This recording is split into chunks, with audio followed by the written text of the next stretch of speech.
Hello, Audioholics. This is Logan, and with me is. Slurp. And welcome to Audioholics Unite.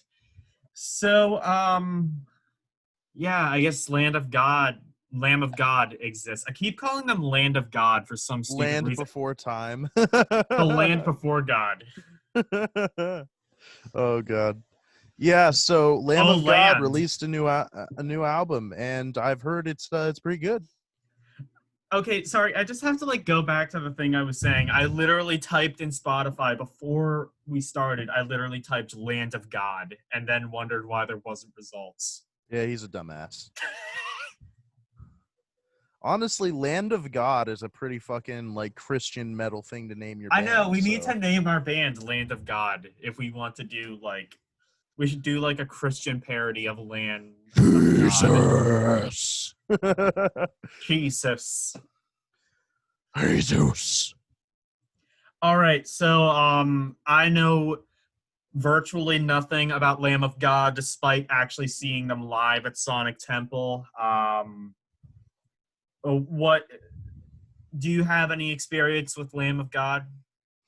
Yeah, so Lamb of God, okay. A lot of people are introduced to more harsh vocals through a band like Slipknot. So if Slipknot is your gateway drug into an extreme metal genre, Lamb of God would be like Babby's first extreme metal band, right? So Okay. they're the band everyone listens to when they first get into harsh vocals. And I'm sure that's not true for the most part, but they are one of the most accessible bands that have harsh vocals. Um, Yeah, like Lamb of God, Slayer, Slipknot are all kind of the gateway drugs of that. I wouldn't really say that Slayer has harsh vocals, but they do have They were that style. really heavy. They're heavy to a point where I can't even get into them. So Ashes of the Wake is my favorite Lamb of God album. Sacrament's pretty good. As the Palaces Burn is a good album, but I don't like it as much as their later stuff. And also the one with Redneck on it. I actually forget which album that is. It might be Sacrament, actually. But yeah. I don't have an extensive history with the band, but I do like them.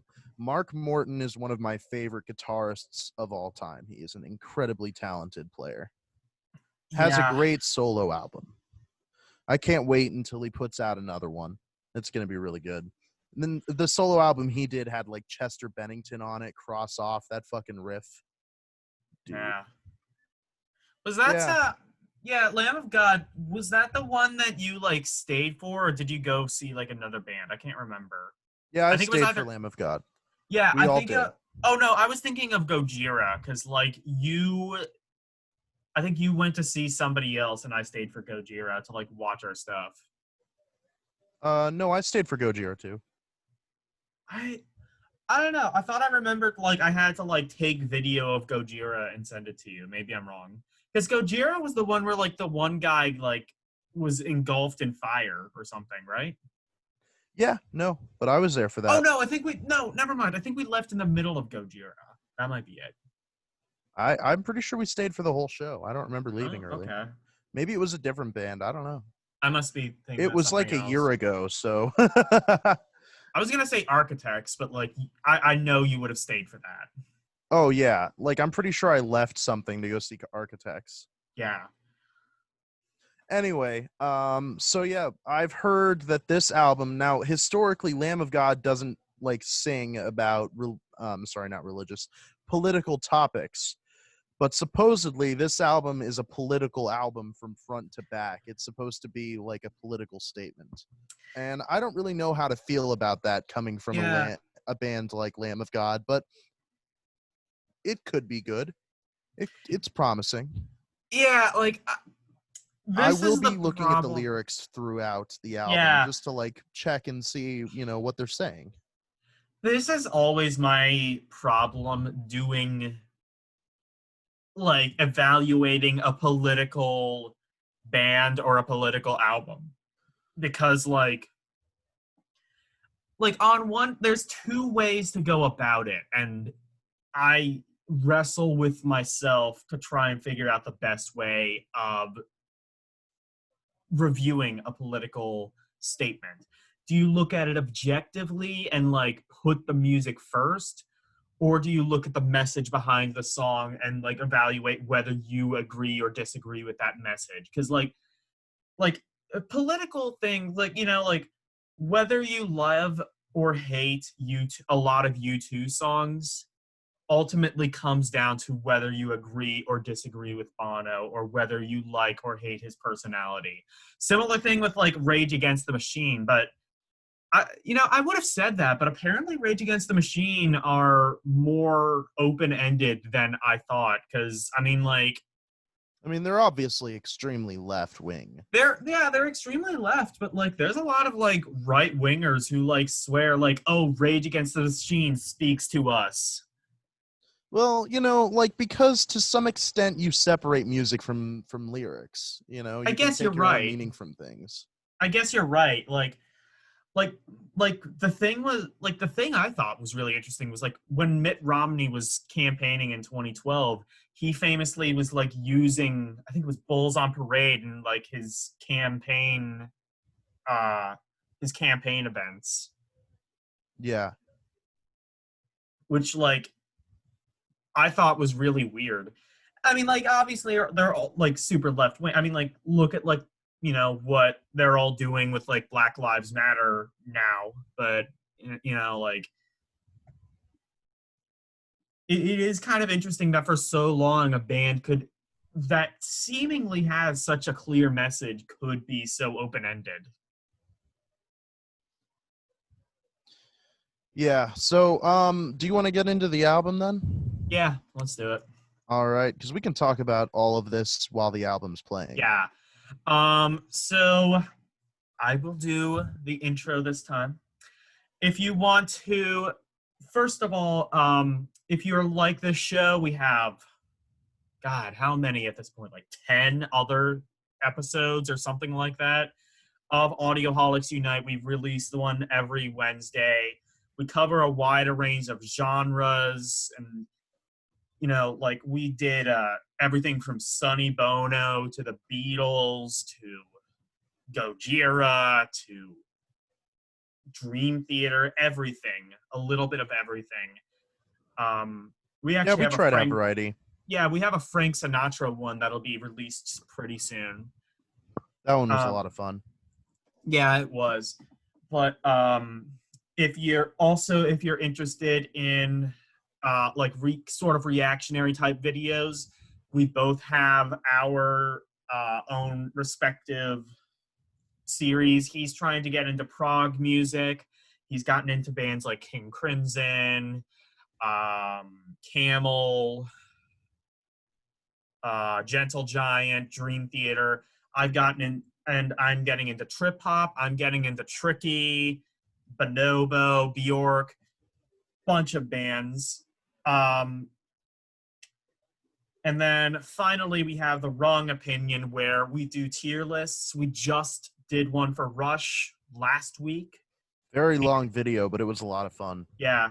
And I don't know if this is going to be uploaded before or after this episode, because we're uploading this on Friday, and that's actually, or I'm sorry, we're not uploading. We are filming this on Friday, which is the day that this Lamb of God album came out, and we're going to upload it the following Wednesday. I don't know if this will be out before or after then, but we do have down the pipeline the Wrong Opinion on Blue Oyster Cult.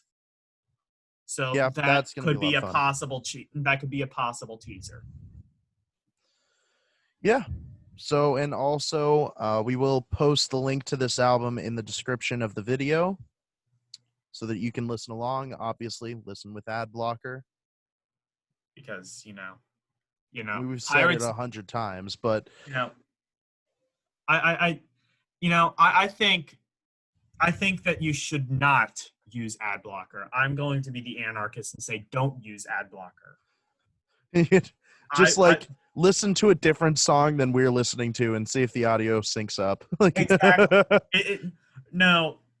See if like this podcast mixes up with Wizard of Oz. See if oh my that god. works. Dark side of the Audioholics. Fuck The Wizard of Oz.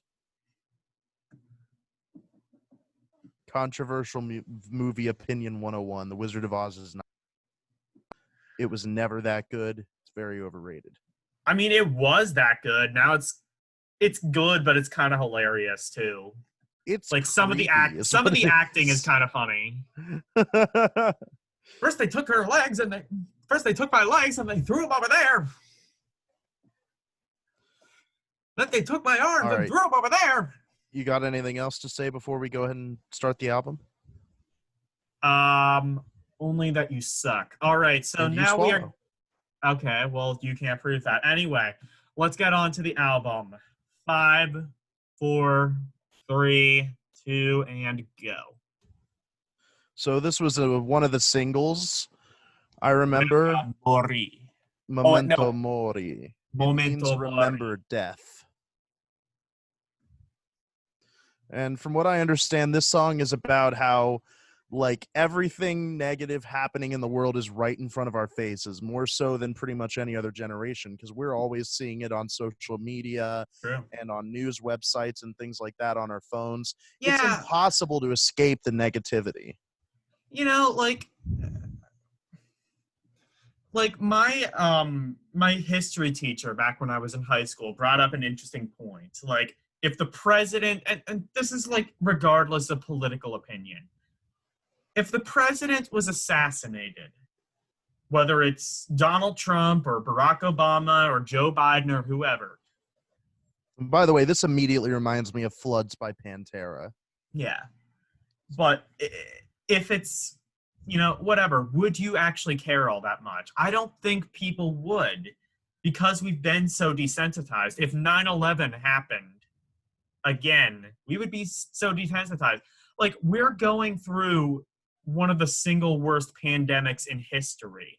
Yeah, and It would people have even been worse if we didn't have, like, medical science and multi-trillion-dollar, things funding cures.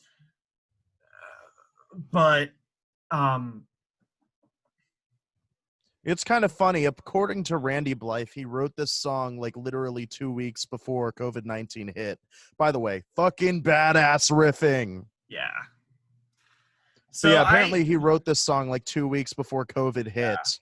And yeah. though it wasn't intended to talk about COVID, he says it's really an apt song for this situation. Yeah.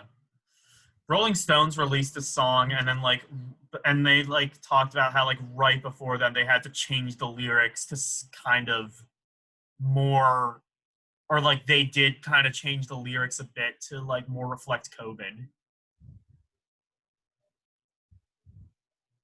But what I was saying is like we're going through like one of the single worst pandemics in history, and I don't think that people care as much as you would think they do. Yeah, that's what I was going to say. People don't seem to care. They're making jokes, memes, and maybe that's a good way to deal with the situation, Yeah, but it's not what you would expect. yeah. Like I don't think unless you, well, I mean, unless you have like somebody who's like directly been By the affected. way, You know what I mean? Like really good lyrics. The artifice of endless strands. Rejection grows into oppressive streams. This is really, really good lyricism.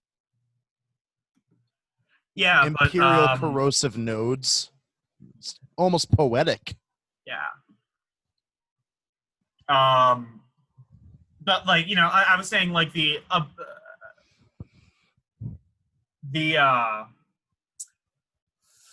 the exception is obviously like if you have somebody or if you know somebody close to you who's died of COVID, like I don't think people care as much as you might think. Yeah. We Yeah, I don't think generally care about. I think we live in the age where we don't really care about tragedy unless it directly affects us.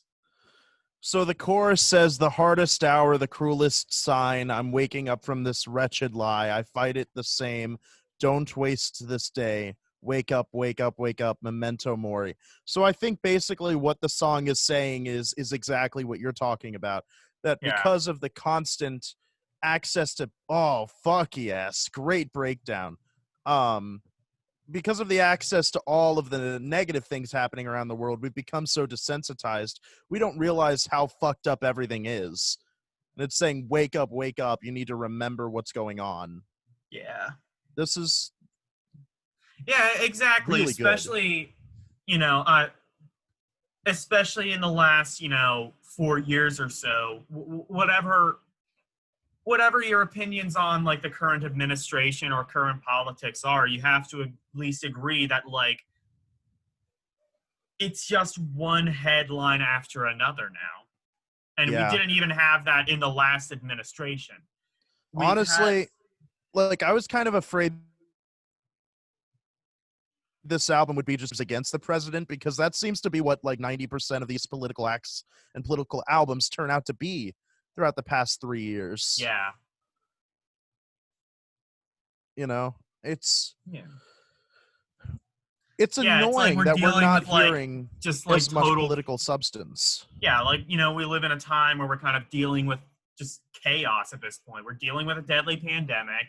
There's, protesters out, you know, now they're talking about like, Trump might be in cahoots with China to like rig this election. That they're talking about that. I don't know if it's all true or not. Anyway, but you know what I mean? It's like one headline after another.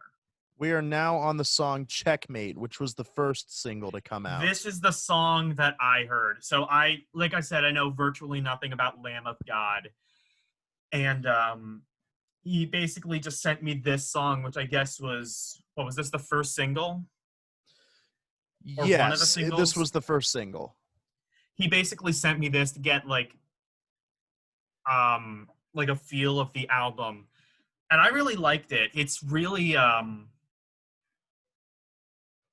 it has like really good riffing. I'm not used to this guitar player. I don't know who he is, but he is extremely talented.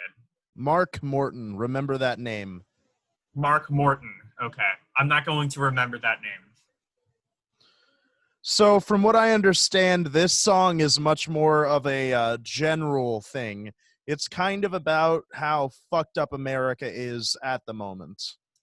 Yeah. Rather than any specific issue, it's just about that overall fact. People Like, have speculated this song is about Donald Trump, but Randy Blythe, the singer, has denied this.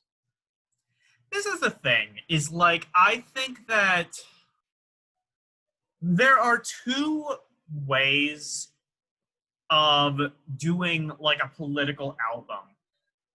I think if you want to do like a direct protest album, you need to cut through the BS and attack specific people in charge. But if you're like, giving political opinions, I think it's generally a good idea to be vague. That way, the advice that you give is universal. Like, I would say this: like, if you're out in the streets protesting right now, attack somebody. No, I take that back. Don't listen to what I say. So, Put your focus towards a specific person or group of people. Like, in that vein, what I'm understanding through reading the lyrics is that this song specifically mentions two reactional identities, opposing policies, bait and switch routine. yeah, He's talking about political parties. yeah, He's yeah, talking about how the political parties are constantly fighting and voting more along party lines rather than actual ideals. yeah. But yeah, so like that's what I'm saying. Like if you're like if you're, Black Lives Matter, or you're, even if you're, part of the All Lives Matter, White Lives Matter, I don't agree with what you're fighting for, but, you know, a general message. I would Fuck, this is say, heavy. yeah, I would say, you know, go towards somebody like the mayor of a local city. Say, like, if you don't change, in this case, like the police system, we aren't going to vote to reelect you and you're going to lose your job. Or, even to like, the president, whoever that might be. If you don't change the reality of this topic, we are not going to allow you to keep your job for 4 more years. Yeah. That's how I think protesting should be done. I think political statements should be done vaguely because, as a rule of art is always best when it's timeless. I can listen to, U2, Bob Marley, Bob Dylan, even though I don't think he would consider himself political. A lot of people definitely would. I can listen to people like that, and, even if their music was written 20, 30, 40, 50, 60 years ago, it's a lot of the things still hold true. I was actually, no joke, my dad was showing me for the first time the music video to Right Now by Van Halen. Really?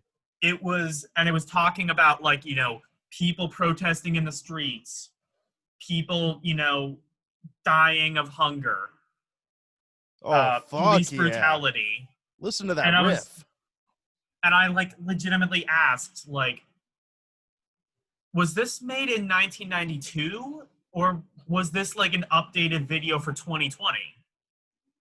Because it's so relevant, right? Oh, holy shit, this song is good. What song is this? Musically, this is Gears now. Gears. Musically, this album is perfect so far. Lyrically, this album is amazing. Like, listen to some of this lyricism, man. Like, it's really fucking good. Subjugation and degradation, the blueprint to your annihilation, your assets personified, a product of the times. Yeah. The chorus, empty actions to fill the time. Oh, here we are, that's the kind of chorus. what Commercial gods keep you in line. Yeah. Industry and empire thrive while you're dying for always more. I think So that's this kind is of what I clearly think about the market, right? I think that's kind of what I think about, like, Trump supporters in general, or Wait, what? I think that they are people who are victims of a bygone era. The world has changed so quickly, and we can't expect everybody to keep up with them.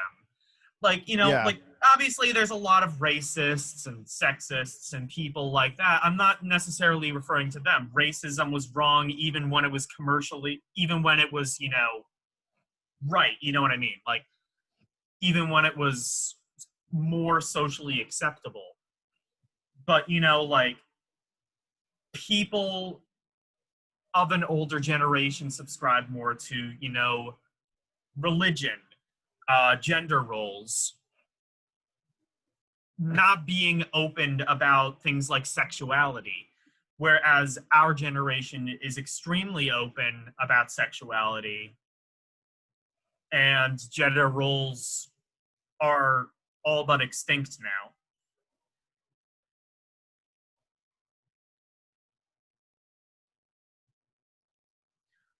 Oh my god, this is amazing. This music is really fucking good. So, like I said, from what I understand, I think this song's about the market. It's about how basically corporate America fucks you in the ass. Yeah. And you just take it because you need more. You need more items. You need to spend more money. You need to make these rich assholes richer. Yeah, well, I mean, it's like, they kind of, it's like one of those things where it's like, I don't necessarily, this is where I'm going to get into a political opinion. I don't necessarily agree with, like, this whole idea of, like, break up the corporations. Because are the corporations bad? Yes. But at the same time, they've also just played the game better. The biggest problem in America is inequality of wealth. I agree. But, like, this is what I think. Amazon is, like, like the people talking about breaking up Amazon. Amazon was the first major Um, I think Okay, one of so the we are first. now on Reality Bath.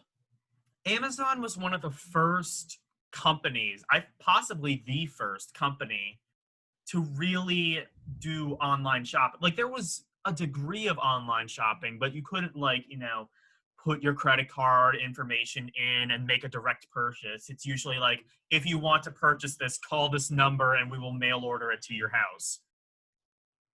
Amazon really simplified that process and so did eBay. And the reason that Amazon can compete better than anybody else is they have things like, 2-day shipping, Amazon Prime, whereas eBay doesn't necessarily. Fuck this song. Dude, this album has been sex so far. Yeah, I agree. Look, I'm going to be totally honest. I'm not usually a fan of this type of music. I am a fan of this album personally. Yeah, this is great. Like, I can honestly see myself if I'm in a pissed off mood listening to this album. So we were talking about how people wouldn't be like, this entire song is about how like the new norm is we wake up and we're like, oh, there's another shooting. Who cares? This happened Exactly. last week. This song is talking about how that horrible shit has happened so often. In the course, another massacre, another day gone by. Is this Yeah. a new abnormal? I mean, we don't even Pursuing know about illusions most of as the we mass turn a shootings. blind eye. Yeah, we don't even know about most of the mass shootings. I mean, like, we do. Like, they're documented, but, like, they don't get media coverage unless it's, like, you know, the new world record in mass shooting. 50 people. Come on, can we get it higher? It's just like what? It's almost like, okay, can we get a higher body count? Come on, ladies and gentlemen. We're up to 50 people. Let's make it 51. It's like one of those things now, I think. It's almost like a competition who can waste the most civilian lives. You know, I think, like, as far as this album is concerned, this is something I've been asking for a while. I have Yeah, gotten so sick of everything in America. And I mean, fuck it, the world, the yeah, corruption, the inequality of wealth, how yeah, everyone gets fucked except the higher ups. yeah, How the system seems designed to benefit those who have no benefits yeah, and to fuck over those with even less than that. yeah, This is exactly the type of album that yeah. I And needed in my life. again, Something that I again, can listen to when I'm just pissed off at society. again, the thing about it that makes it good art is that it is objective. Sum 41 released a Order and protest. Decline Yeah, it was what was it, last year or the year before that? And it last was year, like, yeah. and it did what I don't like, and I, as a result, I refused to listen to the album. It mentioned people. It was so specifically focused towards one person. Donald Trump. Yeah, exactly. It was so specifically focused towards one person. And like the problem with that album is it is going to be extremely dated, you know, either this year or in 4 years. You know, like the entire album isn't a protest record, though, just specific songs. Yeah. But the Sum 41? Yeah. Oh, okay. I thought you told me like it was entirely a protest album. But like No. or Revival. Revival is like I think I Oh, saw it that on was like the terrible. yeah, I think I saw it on like the 100 worst albums on Deserves to be there. huh? I said it deserves to be Yeah, there. exactly. It I has saw some it good songs, but it is not even close to a good album. exactly. Like it's not even that it's a political album, it's that it's so like even like in the 90s when they were, All right, we are talking now on New Colossal Hate. Okay, keep yeah. going. Even when it was about, in the 90s, like, it was about like, anti Bill Clinton and, you know, things like that. It was at least funny. Eminem was straight laced and it would immediately become dated. like that's the problem with certain that's the problem with like certain protest albums is they don't know how to be timeless. You can be topical and timeless at the same time. Tons of artists have proven that. The key, and then that's even more so stated with satire. Is like satire can be done well. Norm Macdonald, who is a man, one of the comedians that I. So He's a this song comedian. is very clearly about immigration. Ah, I'm sorry, I wasn't really paying attention to what you were saying. I was reading the yeah, that's lyrics. always going to be an issue. There's always like going to be multiple sides to that, and like, well, Yeah, but again, the lyricism in this album. yeah, Listen to the bridge. The melting pot is melting down, a pool of slag on poisoned ground. I mean, this is like fucking, like I said, it's like poetry. exactly. This is very, very This good is amazing. lyricism. What was I talking about? I don't know. I was talking about. Oh yeah, I don't know. satire. Yeah. Norm Macdonald said something that I think holds really true. They asked him if Donald Trump has made it harder to be funny, or has made political humor more difficult to do.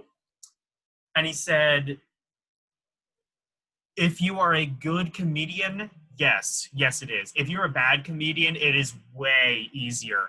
And more so now that we have Donald Trump, somebody like Donald Trump, it's a lot easier to distinguish the good comedians from the bad comedians.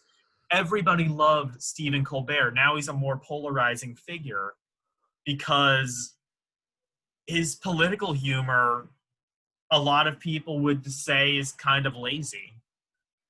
But, It is. before Donald Trump, he was actually like super funny. Oh, fuck yeah. This is an amazing album. I'm already calling 10 out of 10. Yeah, I'm with you on that one.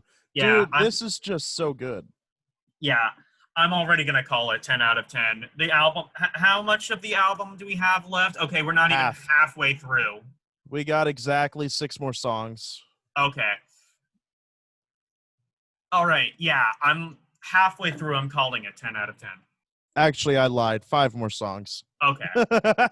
Yeah, I'm kind of with you on that. Like, we're kind of using this as an excuse to talk about politics because we try to stay out of that on this show. But I still try to stay out of it. I don't want to get political. It's not so much like, again, it's not so much like, I'm a very political person. yeah, me too. We even like did a political channel At a one little point, while ago. I'm probably going to end up deleting those videos at some point. I would. I mean, I'm kind of proud of the first video I did, but the second one's not all that great. Yeah. It was very short-lived. But I realized that, like, unless you're like, the Young Turks or something, talking politics dates you really quickly. And like, if you're like, a political commentator, like a Bill Maher or a Rush Limbaugh or a Cenk Uygur, Okay, we it's are now okay. on Resurrection Man. It's okay to do, political things because those videos are single-handedly meant to be dated. Nobody's going to go through and find that one Young Turks video from 2010 or that one Rush Limbaugh broadcast from 1997. It's irrelevant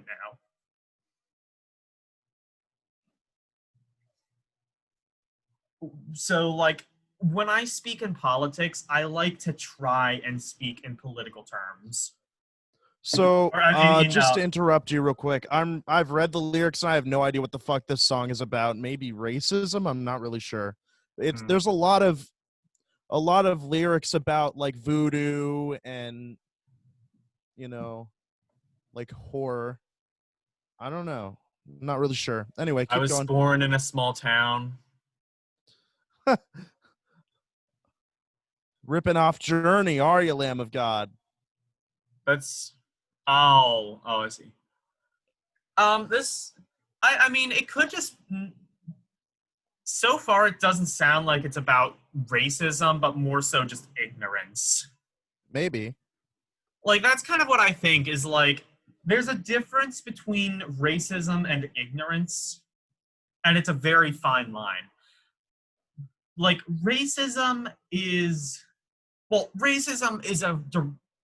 oftentimes a direct result of ignorance, blissful or otherwise. Trickle down narcotic doom. That I is am one of done. my new favorite phrases. Yes.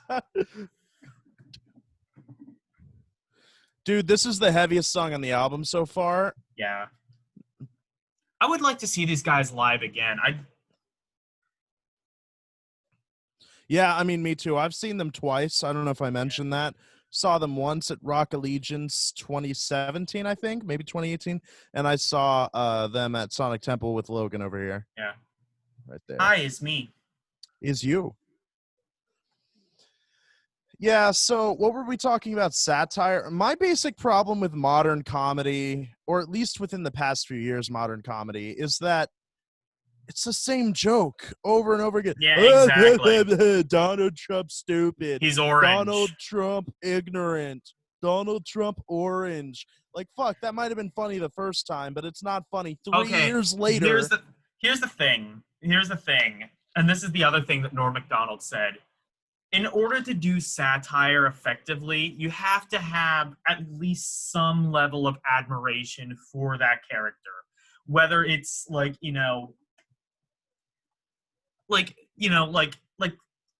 the past, like we've had like George W. Bush. And, even if you didn't like George W. Bush or you didn't agree with his policy, you could find something in his character to sort of admire on a humorous level. In that case, it was, he was Southern. He was really inarticulate. I mean, look who's talking. But, and that's why, like, Will Ferrell on Saturday Night Live was able to do George Bush so well, was because, like, he kind of found that thing that he sort of admires. Like, George W. Bush, he might be screwing millions of people over. He might be starting petty wars, forever wars, but at least he's funny in this way. Did you watch that entire video I sent you by Lindsay Ellis? That was the thing about protest in the bush. Yeah, I did send that. I did see that.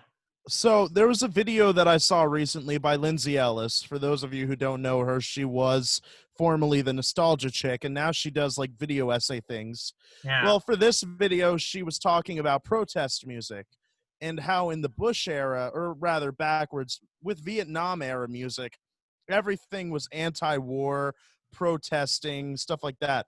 But in the Bush era, when people were protesting Bush, it was very, very, very unpopular to actually criticize the president. Yeah, because we had one of the most popular forms of music in that time period was actually pro-war and pro-president. Yeah, and also because like protesting at that point in the Vietnam we are era, now on Poison Dreams. Like, it wasn't necessarily like anti-war back in the 60s and 70s. It was more pro-peace. Like, what were the big songs of that day? Give Peace a Chance. What is it? Smile. Come on, people now. Smile on your... Get Together, I think it's called. By the Youngbloods. I can't remember the name. I don't know. Get Together is another song. This is the first song that features someone on this album. This song features Jamie Josta. Do you know who that is? Jamie Josta? Yeah, he is the lead vocalist of Hatebreed. Do you know who that is? Yeah, Hatebreed is kind of like I don't want to call them like rap metal, but that's Okay. kind of close to what they are. I don't really listen to them much. Might be worth covering on the podcast at some point because they are pretty interesting, It's but really nice that like rap metal is starting to become a thing. Like Fever 333 is kind of like the forefront of modern rap metal, I think. you know what?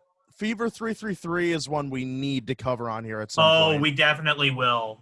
We definitely will cover Fever 333, and I'm going to explain to you how absolutely 100% bonkers he is live. Oh my god, yeah, the fucking dude like rolling under a carpet and like ripping it up, Dude, jumping over it. he's just a he's just insane. He He's is. insane. Best live performance, I would say. One of, at least. Metallica was pretty good. Alice Cooper was pretty good. Fever 333 wasn't good in the same way. Like, he didn't have, like, high budget, um, he didn't have, like, high budget, like, drones or pyrotechnics like Metallica, or, he wasn't, like, doing this whole vaudeville thing, things like that. But what he did do is just be an absolutely insane showman. Yeah, so I would say this is probably the worst song so far.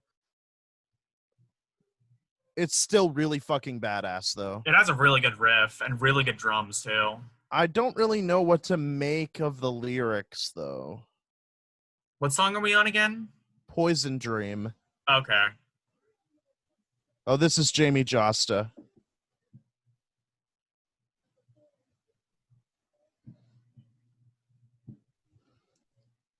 After the podcast is over, I'll send you like a Hatebreed song. Okay. They're pretty.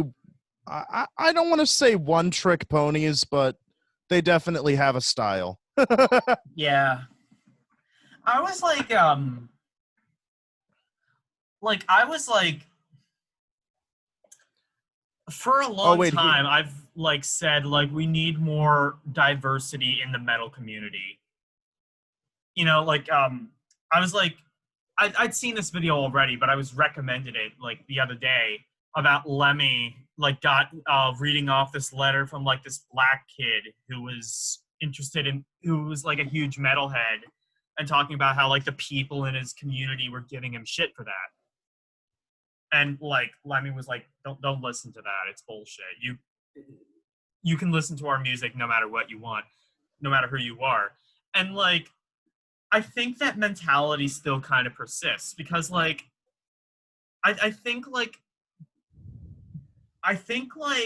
minorities in metal is like one of music's last glass ceilings. I mean, there definitely are. I mean, Yeah, but like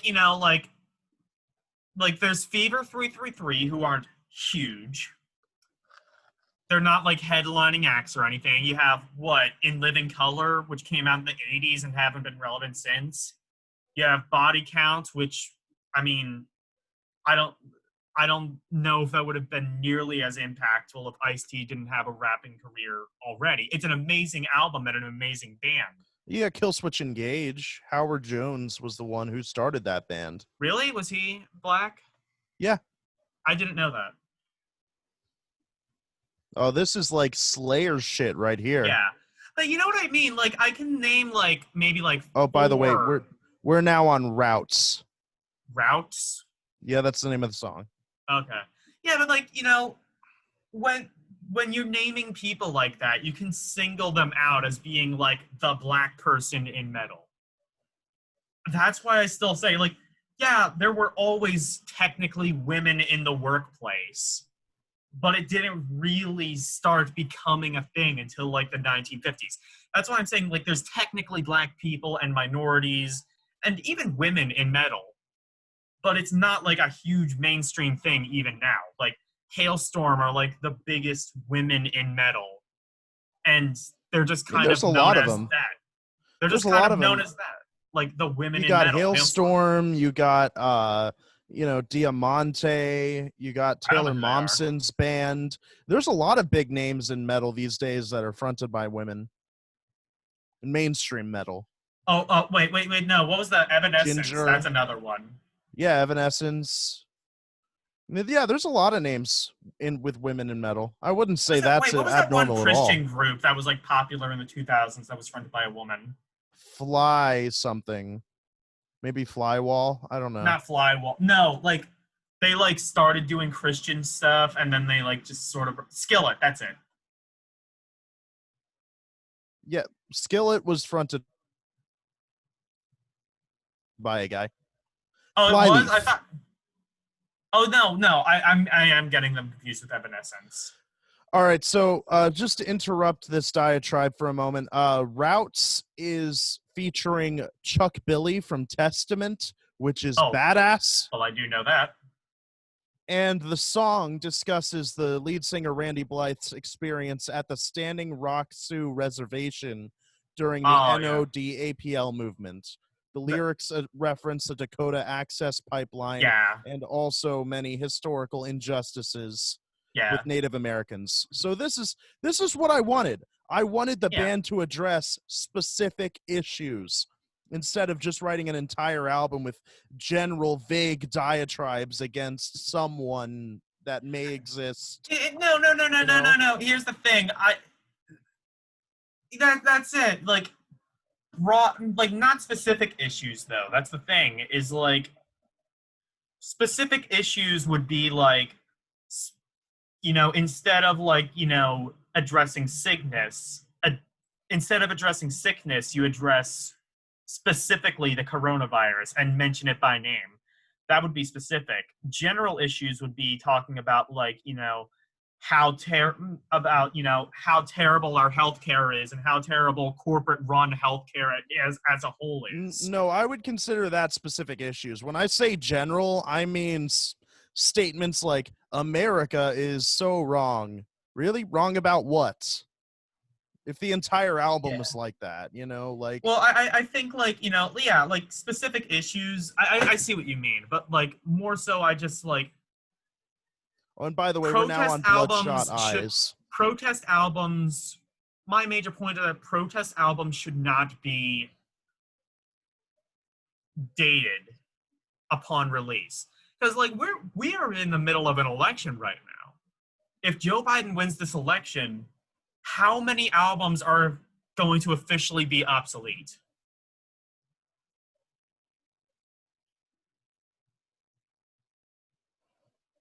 Like, yeah, you can hunt for like, the deeper meanings in those songs if they exist, but a band like Lamb of God who knows how to do excellent songwriting, who knows how to do fine art, knows that you shouldn't have to search for the subtext. The subtext should just be the main text. Yeah, yeah. Again, if Joe Biden wins this election, like obviously, like if Joe Biden wins the election, these issues aren't going to go away, but Donald Trump is. Yeah, but do you think there's a good chance of that happening? I'm not. I mean, I can't predict the future. I mean, and again, I just don't really want to date this video. All I can say is that as of right now, polling doesn't look good for Donald Trump. Yeah, I'm still not really sure what this album is about, or I'm sorry, not album, this song, but I still kind of love it, and it might be my favorite song so far. Yeah, I really, I hope that it does, but it probably won't. I want this to be the song of our generation. Our I want this to be our Creedence Clearwater Revival or our American Idiot. It'd be nice if it were. Yeah, like I mean, crazier things have happened. Slipknot like jumped up to the top of the pop charts somehow. So I mean, Yeah, right. like I was so blown away by that. Like, what? Slipknot is popular? Like among people who don't generally care about metal. Well, what about Tool? Tool is Oh, prog that too. rock. You're right. And like when that happened, all of their albums I think charted. Yeah, all of them. Like I really, really hope that this album charts. I really want that to happen because it is so perfect. This is my generation's protest song.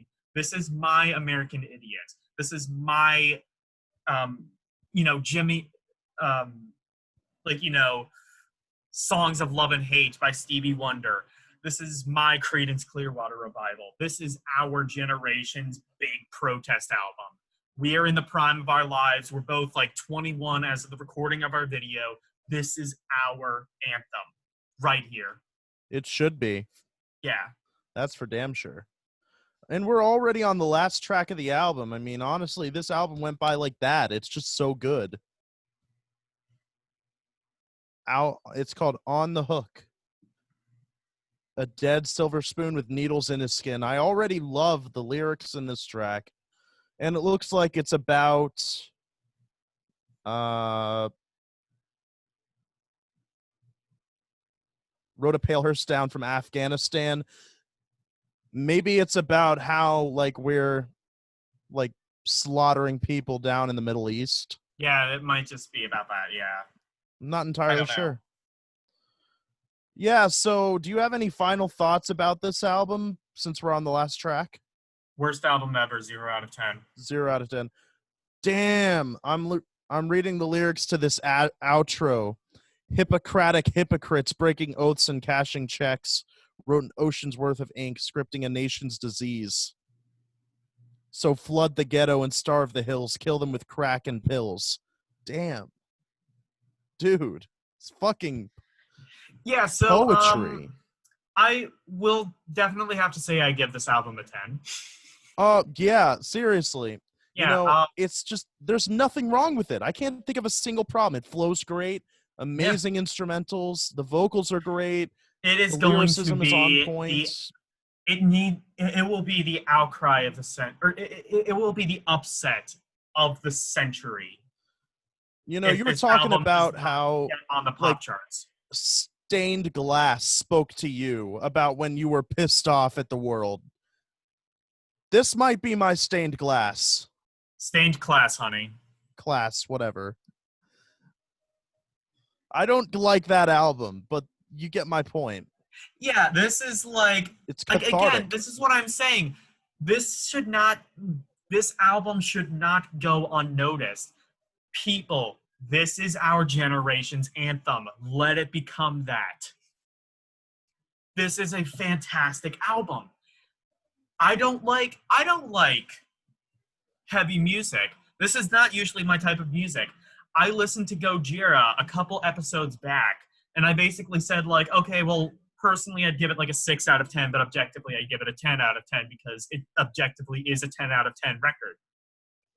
Personally and objectively, this is a 10 out of 10 record. Lamb of God. I totally agree. I have nothing to add other than what we've already said. Yeah. Let's just vamp for the next few minutes while this song goes on. Huh! Huh! Huh! Yeah! I am the table! Okay, so for those of you who are, who don't get that joke, so there is a song on the Lulu album where James Hetfield's lyrics are, I am the table! And it's turned into, this huge-ass fucking meme. He didn't know it existed. I played it for him, today or yesterday? I was like, no way they wrote a lyric that stupid. And then I saw, the Lulu album cover, oh, that explains it. Lulu is the only album I have ever listened to that I just cannot stomach. You know what it is? It's it's like one of those things where it's I love ice cream. I love pizza. I don't want ice cream on my pizza. Yeah. I don't want Lou Reed in my Metallica. Exactly. I love Lou Reed. I love Metallica. I don't want Lou Reed in my Metallica. It's the Lou same Reed, thing with that's the synths thing. and Rush. Lou Reed might be I love one Rush. of the most but I don't want synths in my Rush. Exactly. I'm joking. Wait, what For you those saying? of, I said it's like that thing with synths and Rush. Oh I yeah, like yeah, synths, I like Rush, but I don't want synths in my Rush. yeah. I was joking though. You better be, because Power Windows is the best Rush album, and don't you forget it. No, no, no. Watch The Wrong Opinion. Watch him desecrate that album, and me give it the justice that it deserves. What justice? The only justice it deserves is kissing the hangman as it falls to its death. No, the only justice it deserves is to understand how big money goes around the world. Because that is a good song. So, yeah, 10 out of 10. One of Yeah, the 10 best out of albums 10. I've ever heard. Yeah, I mean, the riffing is really amazing. What did you say the guy's name was? I already forgot it. Mark Morton. Mark Morton. All right. Like I told you I Horton wouldn't sees a remember. who, but with an M. Huh? Like Horton sees Yeah, Mark a Morton. Got who, it. but with an M. Yeah. Mark Morton. Drumming is fantastic. Lyrics speak to this generation more so than any album I think I've ever heard. Yeah, This I'm Generation blown Z away. and Millennial Generation, it speaks more than any album I've heard, at least in recent history, maybe So, ever. before we did this podcast, I actually watched Rocked's review of this album, and he gave it a 7 out of 10. What the fuck is wrong with you, man? Fucking, what did he say about the album? Why did he I give it mean, he that, though? basically gave it nothing but praise from what I remember from the And video. then it's just not his thing? I don't know. Like, he didn't really explain why it's worth taking Like, off that's 3 bullshit. points. Like, if you're going to get, look, like 7 out of 10, to be fair, is still a positive score. And, like, I don't generally like to, oh, okay, I take that back. I do like to attack critics. In fact, like, on occasion, we have a thing at the end of our show where we basically just attack critics. You think But Pitchfork did a review of this album? not yet. Did they? Check it out. That would be amazing if they did. And they give it like a 0. Of course they care about, like, immigration. They're French. Well, they did not review this album, but they did review the last one. So I can at least say we could possibly expect a review. Yeah. What did they give the last one? They gave it a, let's see if I can load it, 7.8. That's not a bad score. Okay, fair enough. I don't think I've actually listened to Storm und Drang, or however you're supposed to pronounce this stupid album title. Yeah.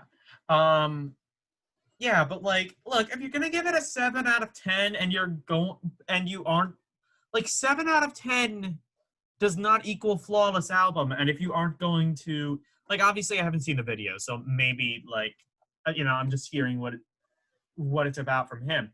But if he's really not giving any flaws to the album and just giving it 7 out of 10 for the hell of it, why? I think I need to go back and watch the video again, because maybe, I don't know, all I remember was him just talking about how good it is, and then just like 7 out of 10. I met the dude. What? He's a nice guy. I met Rocked at Sonic. I met ARTV. He was a really cool guy. He was awesome. Yeah, he was really cool. Yeah. Like, we talked about, like, how I was introduced. And you can see it in his videos, too. He comes across in his videos as a really, kind of charitable, down-to-earth kind of person. Well, Consequence of Sound says it's the album of their career, which is fair. There you go. But Rolling Stones gave it a 3 out of 5 stars because they're the fucking course. Rolling Stones. They're Rolling Stones, of course. They don't know what talent is. NME. I don't think NME actually does album scores, but it looks like it's a really... Oh, yeah, 4 out of 5 stars. Okay. That's fair. I mean, 80%. I guess it's like people are either positive or mixed on it. I don't understand how you could give this thing other than at least a 9 out of 10. Yeah, or at least a 4 out of 5 stars. Like, it's just, what's the flaw that, like, one song isn't a 10 out of 10? I mean, I don't know. Like, the only thing I can say is, like, it's not your thing, but, like, obviously, I'm not a professional critic. I've just been doing this for the past, like, few months to get over pandemic and, keep myself occupied, whatever.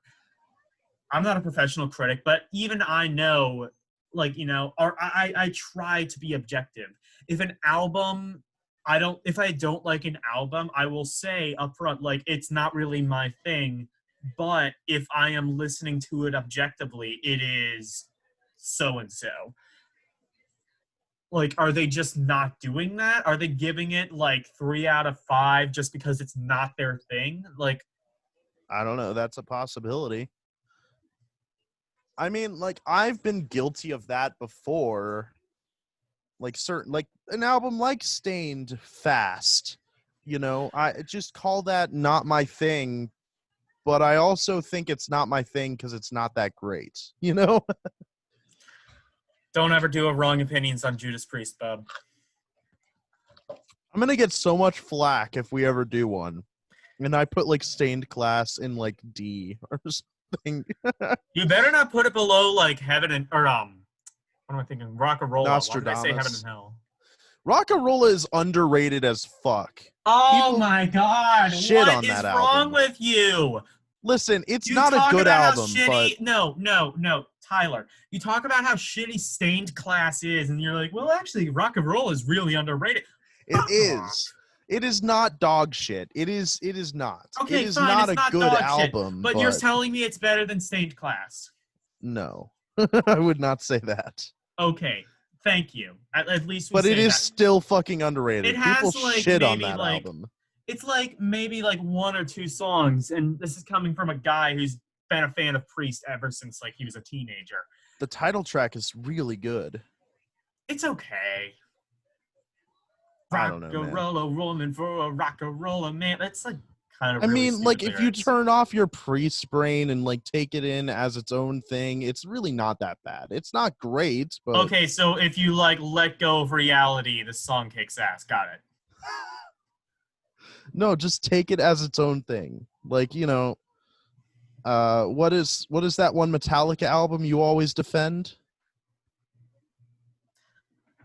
Load and Reload that you always say God, take as oh your God. own thing.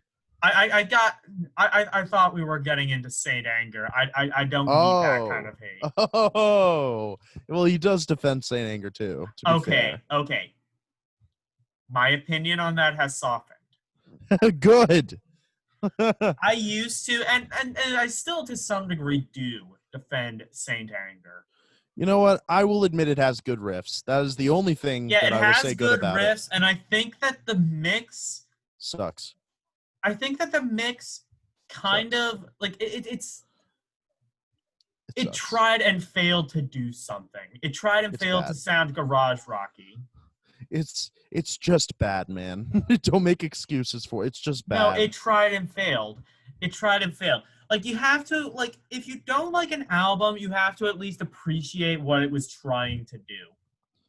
I think Saint Anger was trying to appease the label. That's what I think. It was, I mean, yeah, ultimately, you're right. But, like, like, I've always said that Saint Anger was just a dumb foray into nu metal that was created for the sole purpose of getting the label to shut the fuck up. And documentaries have pretty much proven that. Yeah, exactly, including, like, Metallica's own documentary.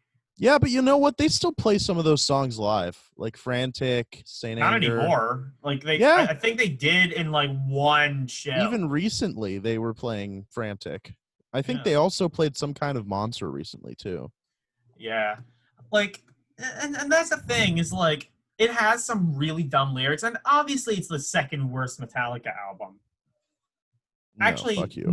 No. Actually, third worst. Oh, what else are you putting below it? Death Magnetic and Lulu. Oh, we're counting Lulu. Okay. Yeah. Listen, Death Magnetic is not a bad album. It has a bad mix. No, it's a bad album and it has a bad mix. Saint Anger at least like had good riffs. So does Death Magnetic. No, it doesn't. And the Yes, lyrics suck. And there's Judas no Priest, Cyanide, Like, there's Oh all kinds of good riffs in those no, songs. no, That Was Just no. Your Life has one of my It is favorite a main riffs of pale any Metallica imitation song. of what they once were. And similar with like Hardwired, but like not nearly as bad. The big problem with Hardwired is just it dragged way too long. Yeah, Hardwired is bloated, but to be Yeah. fair, they hadn't made an album in how fucking long, so you know Yeah. what? Allow it to be bloated. I just really hope that this album they kind of learn from their mistake and not make it super bloated. Oh, Like it's they're probably coming out going with to a be. new album. They're in the writing phase. They're not recording or anything yet. They've been in the writing phase for a little while. We'll see, you know. And they I were think it was starting to supposed to write on tour, but like according to Lars Ulrich, they're really getting serious about it now. Yeah, I think it was like supposed to come out this year, but like coronavirus kind of delayed it. Similar with like Oh Priest's god. album. I really hope that Blue Oyster Cult comes out this year. Yeah, It's I don't starting to know. look like that is less and less of a possibility, but I really hope it does. I Because kind of like hope they it were doesn't because saying, we're about to do a wrong opinion on them, and I don't want it to be dated. well, we could always just add an addendum to it. All right. I mean, like that's what Downfall Network does when a new album comes out. He just deletes the old video and adds a tiny clip to the end All right. reviewing the album. That's Fair pretty enough. much what he does. And I think that works well enough. Yeah. You know, like I think long term, Blue Oyster Cult, this is probably their last album. Yeah. Definitely. And that Like they're all saddens getting me. pretty old.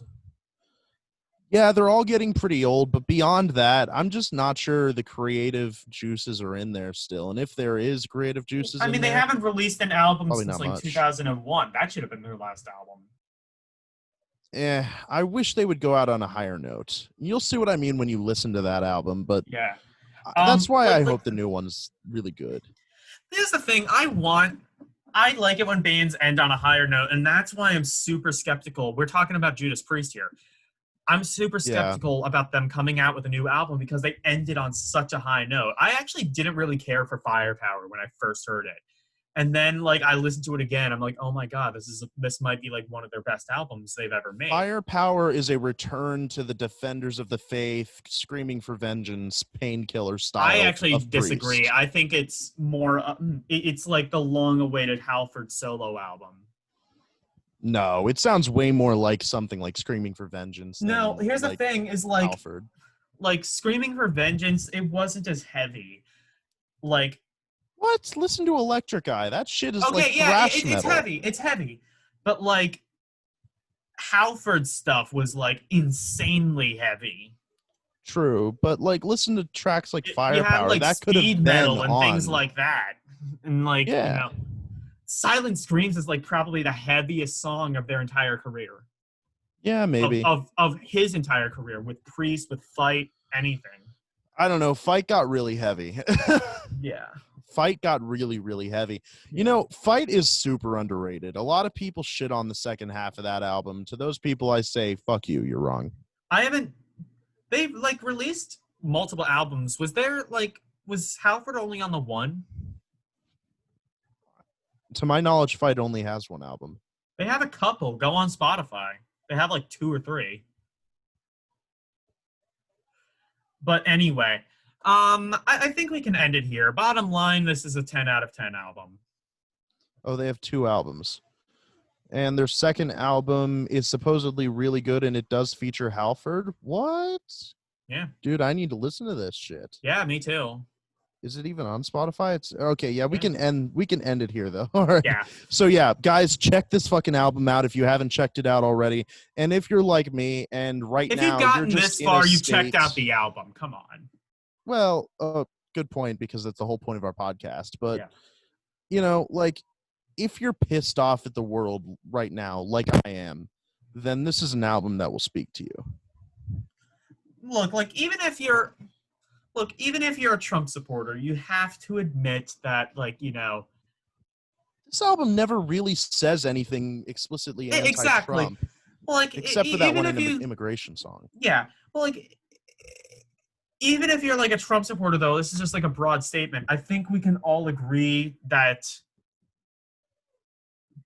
like, this country is extremely flawed. I think everybody can agree. I think everybody can agree with that now. Even like the self-righteous, like, I'm a true American patriot. I think they can really reach down in their heart and realize this country is not perfect, and it never was. Oh, but it's worse now than Nor it has was ever any other been. country. But nor was any other country. But like I think like everybody is pissed off at the world in some way or another. And I think that this album will scratch at least some kind of an itch for you. Yeah. All right. So we have been Audioholics Unite and We aren't this anymore. Lamb of God. Yes. Until next time, viewers. Bye-bye. I was going to say something about the album, but never mind. Bye. Bye.